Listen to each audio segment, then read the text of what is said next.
Banyak yang sudah dilakukan tentunya dari tadi Pak Reza juga menyampaikan bahwa dari awal kemerdekaan juga sudah berpapasan langsung dengan Palestina. Pak Lalu Muhammad Iqbal menyatakan bahwa kemerdekaan kita tidak akan lengkap tanpa kemerdekaan Palestina. Pak Lalu, Ya, semoga tidak terlalu naif untuk bertanya ini, tapi apa yang masih bisa kita lakukan? Kalau tadi warga bilang lebih keras lagi dong gitu, itu mungkin secara diplomasi kita lakukan sesuatu yang lebih keras lagi untuk kemudian condemn ini dan kemudian ya ada efek tertentu gitu bagi yang kemudian bisa secara cepat mengambil peran di sana. kalau dari level pemerintah sekarang ini yang bisa kita lakukan hanya upaya-upaya untuk memperkuat gerakan-gerakan moral, termasuk hasil dari sidang darurat General Assembly, sidang umum PBB yang baru lalu itu. Sebenarnya kan itu tidak bisa di enforce gitu, tidak bisa di enforce. Tapi kita tahu bahwa meskipun itu tidak bisa di enforce, tapi kita tahu bahwa itu akan terus menjaga dorongan moral untuk upaya menghentikan kekerasan yang terjadi di Palestina. Jadi ke depan kita akan terus melakukan upaya ini, menggalang upaya-upaya politik, dan kita mesti berbagi tugas gitu. Semua lini harus kita gunakan. Pemerintah melakukan upaya-upaya politik, memberikan dukungan kepada Palestina, dan juga masyarakat yang memiliki kemampuan finansial bisa membantu secara finansial untuk keperluan kemanusiaan. Kemudian mereka yang bisa membantu, setidak-tidaknya membantu dengan doa, seperti disampaikan oleh teman kita tadi yang diwawancari oleh Kompas. Jadi semua pihak harus melakukan upaya yang bisa dilakukan, gitu. Dan pemerintah akan tetap terus melakukan upaya-upaya, baik upaya-upaya yang dilakukan secara bilateral dengan menggalang dukungan dari negara-negara like-minded countries, negara-negara yang punya pemahaman yang sama dengan kita. Ya. Kemudian kita melakukan engagement juga dengan negara-negara yang tidak sama pandangannya dengan kita. Bu Menlu misalnya pada saat di New York kemarin bukan hanya bertemu dengan negara-negara dari Asia Pasifik dan Latin Amerika yang sepandangan, tapi juga bertemu dengan Menlu Amerika Serikat dan menyampaikan appeal-nya, menyampaikan harapannya, menyampaikan desakannya agar Amerika Serikat mempertimbangkan pandangan dunia internasional gitu. Nah, itu akan terus kita lakukan. Hal-hal fundament ini Pak, ini hanya bisa diselesaikan melalui DK atau sebenarnya gimana Pak Reza? Apa sih yang bisa dilakuin lagi gitu loh? Aduh gitu loh. Rumusnya itu ya think big, pikiran besar, start small, cari yang kecil-kecil, and move fast. Ya, jadi tadi Pak Lalu sudah jelas mengatakan kita bikin gerakan moral kan. Tapi gerakan moral itu tentunya harus terstruktur. Misalnya kita mendata resolusi-resolusi di PBB itu yang mentok. Itu kita evaluasi dengan struktur dunia sekarang.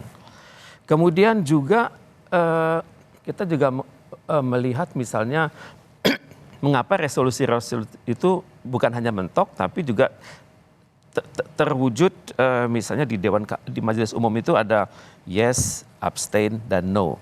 Jadi kita harus mencoba menggalang ini. Yang selama ini abstain menjadi dekat sama kita. Misalnya kita lihat dari General Assembly kemarin itu. Kan ternyata di kalangan yang abstain itu ada negara-negara yang ekonominya sugih itu. Austria di situ, Jerman di situ, Belanda, Kanada di situ ya. Ya jadi kita bisa berkoordinasi lebih lanjut dengan mereka. Karena mereka itu punya ketakutan tersendiri atas Amerika, tapi di dalam negeri mereka masyarakatnya sudah juga keras. Jadi pemerintah negara-negara Uni Eropa itu banyak yang satu sisi takut pada Amerika, pada yang sama mereka juga realistis. Karena kalau terlalu membeok pada Amerika, maka berbahaya juga bagi pasar mereka kan. Misalnya kita lihat mengapa bisnis swasta, misalnya Korea Selatan, itu mereka sangat hati-hati sekali menjawab ini. Bahkan Korea Selatan mengatakan saya akan terlibat dalam menciptakan perdamaian di wilayah tersebut secara konstruktif. Menyebut kata konstruktif karena kalau dia salah ngomong itu proyek-proyek infrastruktur dia itu bisa dikuasai oleh Cina itu. Dan kemudian investasi-investasi dia bisa tidak aman. Jadi kita hendaknya merangkul ya negara-negara yang abstain agar paling enggak mereka punya posisi moral yang sama deh. Itu yang perlu kita lakukan ya. Ya selanjutnya juga saya ngomong untuk Indonesia deh. Indonesia ini punya banyak kerjasama kan. Level masyarakat, level kota, level provinsi kan. Namanya sister province, sister city kan. Ya. Misalnya saya dari Bandung. Bandung itu punya mitra namanya di Jerman itu namanya Bayreuth. Nah, bukan. Braunschweig di Jerman. Di Amerika namanya di Korea Selatan namanya Suwon. Ya kan? Mitra-mitra itu hendaknya dirangkul oleh masyarakat. Sehingga para mitra itu tahu bahwa Bandung itu frekuensinya sedang sangat bersimpati pada Palestina. Dan di kalangan mereka juga sama. Jadi kita ciptakan network-network baru yang bukan pemerintah. Dan kalau ini bisa berlanjut dengan semua kota di Indonesia itu luar biasa ini. Kalau di Amerika namanya Fort Worth ya, mitranya kota Bandung ya. Jadi berapa upaya itu ya kalau terkait dengan di level masyarakat lah ya.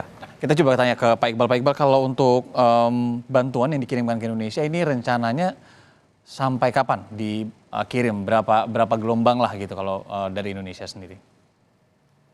Sejauh ini kita tidak membatasi berapa gelombang. Tidak membatasi ya, baik. Bahkan sebelum gelombang pertama kemarin resmi kita berangkatkan, rencana untuk gelombang kedua dan ketiga itu sudah muncul.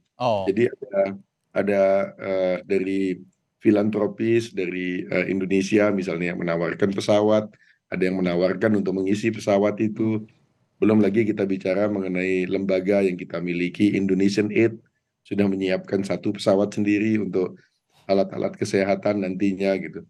Jadi level of enthusiasm yang ditunjukkan saat ini adalah saya kira sudah mencapai titik puncaknya. Saya kira masyarakat semua lintas agama semua menyampaikan keprihatinan itu, dan itu tampak sekali pada saat kita mengumpulkan bantuan.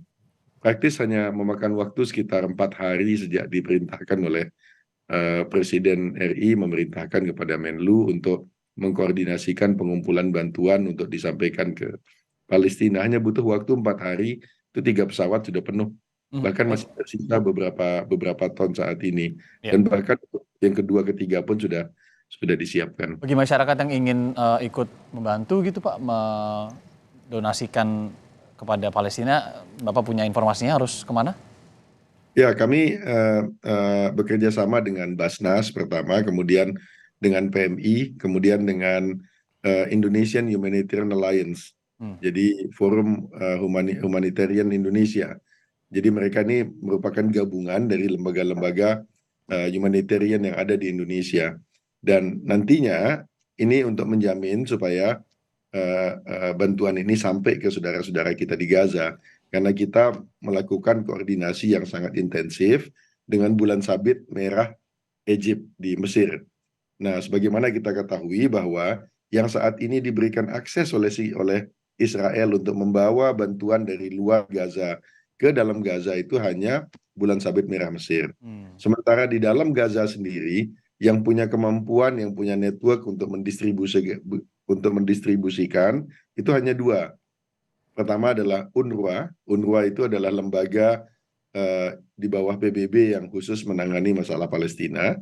Kemudian yang kedua itu adalah ICRC atau Palang Merah Internasional yang kehadirannya di situ dijamin oleh oleh humanitarian law, oleh hukum humaniter.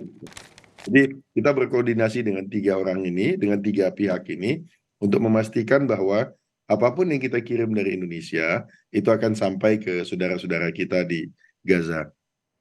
Amin. Semoga juga bantuan itu bisa setidaknya kalau kita menganggap seringan-ringannya bantuan adalah doa, kita ini bisa mengirimkan bantuan ini masih bersyukur juga ya, masih bisa memberikan di sana dan bisa didistribusikan di sana. Pak Lalu Muhammad Iqbal, juru bicara Kementerian Luar Negeri. Terima kasih Pak. Semangat terus untuk kemudian nanti juga mengevakuasi sisa warga negara Indonesia kita yang akan dievakuasi. Terima kasih Pak Iqbal. Terima kasih.